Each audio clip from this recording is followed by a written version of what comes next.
Welcome back to Movies Recapped. Today I will show you a science fiction film from 2015, titled The Martian. Warning: spoilers ahead. Watch out and enjoy. The film opens with a scene of 4 astronauts collecting samples on Mars. Soon, though, they are warned from their headquarters that a massive dust storm is approaching. The group debates whether or not they should leave the planet and retreat to their orbiting ship, or wait the storm out on the surface. Most of the crew wants to stay, but the commander, Melissa Lewis, says they should leave. Prep emergency departure.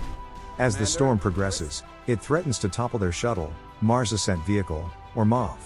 While the crew is evacuating, one of the crew, Mark Watney, is hit by some flying debris and his communication device is damaged. When the others can't get a hold of him, Lewis goes back into the storm to try to find him. After being unable to see him, she goes back to the shuttle so that she can save the rest of her team. Watney is presumed to be dead since his biomonitor was also damaged and they cannot reach him. With their shuttle in danger of toppling over, the crew takes off to meet the orbiting vessel, the Hermes.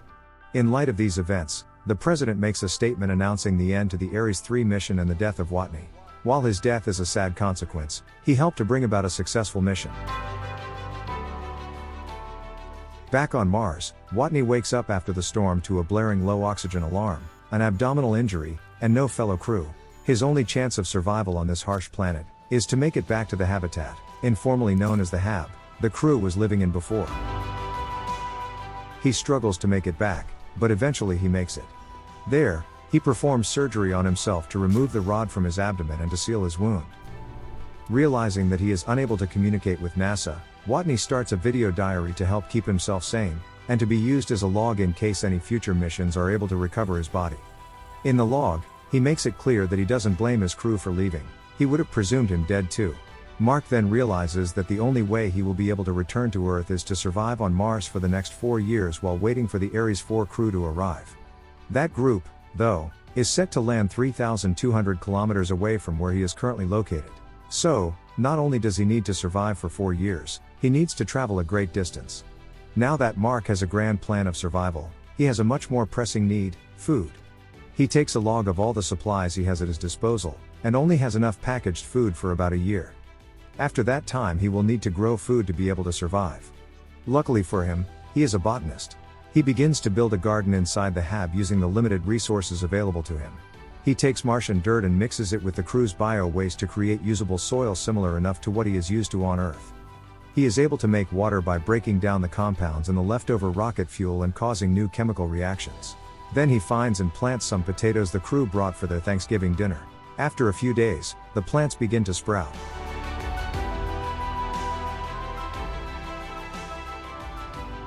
On Earth, Vincent Kapoor, the director of Mars missions, tries to get the director of NASA, Teddy Sanders, to return to Mars sooner than the Ares 4 mission to collect the samples and experiments that Ares 3 worked on.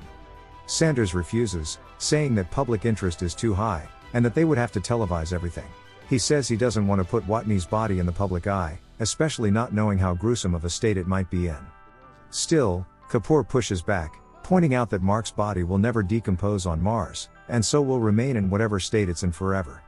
They could easily frame the new mission as primarily a recovery of his body, with the specimen as a bonus, as a way to make themselves look better to the public. Sanders still refuses. NASA employee Mindy Park is going over satellite images of the Ares 3 camp to determine the extent of the sandstorm. She notices that since the storm, equipment has continued to move. Yes, it's an emergency. Meaning that Watney, somehow, survived. Sanders makes an announcement to the public about his survival, but waits to tell Watney's crewmates who are still en route to Earth from Mars. He is afraid that telling them now will distract them from their mission at hand. This decision is met with strong objections, most notably by the Ares 3 flight director, Mitch Henderson. On Mars, Watney's next focus is figuring out how to get to the Ares 4 landing site. He plots a route out on the maps he has at the HAB, but still has to think about how to get to the site. There is a rover at the HAB, but it is only able to travel about 35 kilometers at a time. He calculates that it will take about 50 days to get to his destination. He gets to work updating and modifying the rover to be able to safely make the 3,200 kilometer journey. Though he manages to double the battery life, he has to turn the heating off to do so, which is a deadly thing to do in Mars' cold climate. His solution is to dig up some radioactive material and store it in the back of the rover, using the heat it emits to keep warm. NASA gives another press conference saying that they have been able to track Watney's movements and have determined what he is trying to do. They have dramatically expedited the process and plan to send Ares 4 in 9 months, rather than 4 years. Back on Mars, the potatoes are finally done growing and he successfully harvests 400 potatoes. He sets the large ones aside to eat later, and replants the small ones for his next round of crops. Once Mark gets the rover fixed up and ready for a long journey, he takes it on a shorter mission to test it out, and to retrieve the Pathfinder probe. The Pathfinder is an unmanned craft that landed on Mars in 1997 to perform various tests on the atmosphere and ground. However, NASA lost communications with it later that year. It is the closest piece of equipment on Mars to Watney, and he is hopeful that he will be able to fix it and communicate with Earth. NASA knows that he is alive, but he has no way to know that fact, and they have no way to know if he is alive and well, or just barely making it. He gets the Pathfinder motor running. And, with the camera, he is finally able to communicate with NASA. From Earth, they have been able to track his movements via satellite images and were able to figure out that Watney was going for the Pathfinder. They got in order what they needed to on their end to be able to receive messages and worked out a way to send them back. Using the camera on the Pathfinder, Watney is able to write messages out and send photos to NASA. The only thing they can really do from Earth is move the camera around. So Watney sets up a communication system using hexadecimals so that he is able to ask more than just yes or no questions. Eventually, NASA is able to send instructions on how to link the rover with the Pathfinder. This lets them send text back to Mark, and Vincent tells him of their plan to rescue him. He then asks about his crew and how they reacted to finding out he is alive. Mark is furious when he learns NASA has kept this from them, and the Earth-based team realizes that they have little choice in the matter now and send the Hermes a message about Watney's survival. Mark Watney's still alive. Back on Mars, the airlock entrance on the HAB blows out. This exposes the entire building to the Martian environment, kills all of Watney's potato plants, and destroys the environment he created for the garden. Mark is injured in the blast, but is fine for the most part. His helmet does get cracked by flying debris, but he quickly fixes the crack with duct tape. He informs NASA about this new setback and they realize that they will need to expedite the mission even further. As a moral boost for everyone, Mark is allowed to contact his team on board the Hermes. Rather than speed the Ares 4 mission up even more, NASA considers how to get supplies to Watney as soon as possible. The director for Mars missions, Vincent Kapoor, and the director of the Jet Propulsion Laboratory, Bruce Singh, prepare a probe to send off. The probe is filled with enough food and supplies to last until the Ares 4 arrives. Now that the need for food is much greater, Sanders orders that the usual safety inspections be skipped in order to save time.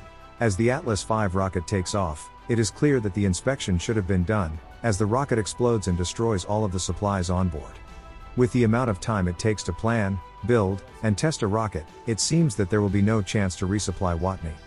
It soon comes to light that the Chinese National Space Administration has been working on a booster rocket, the Taiyang Shen, or Sun God, in secret.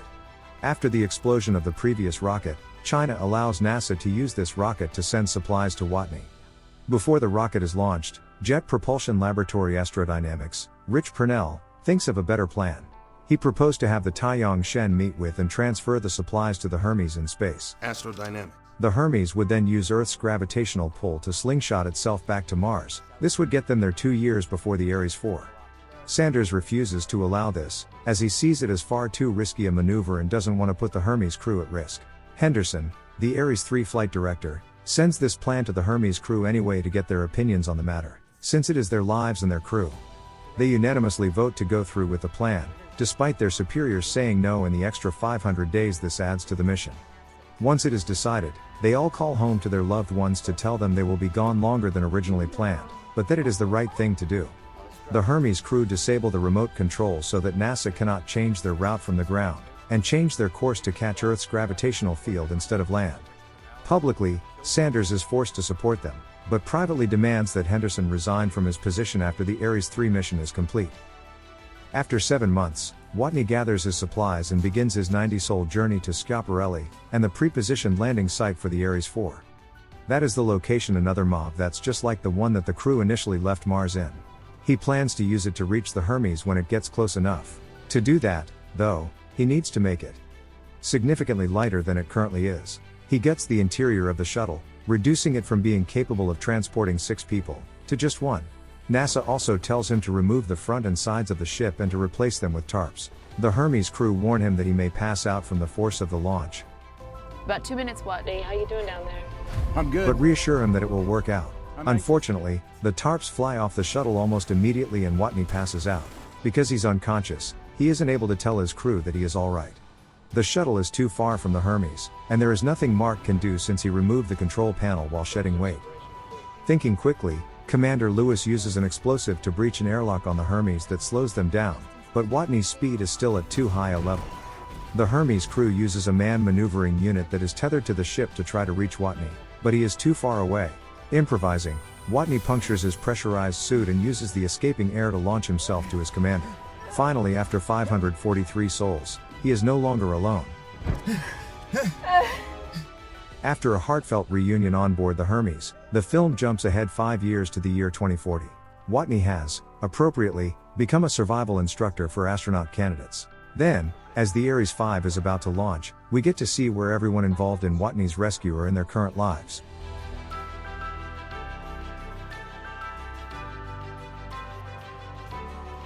Make sure to like, subscribe, and turn on notifications so you can watch more videos like this. Thanks for watching.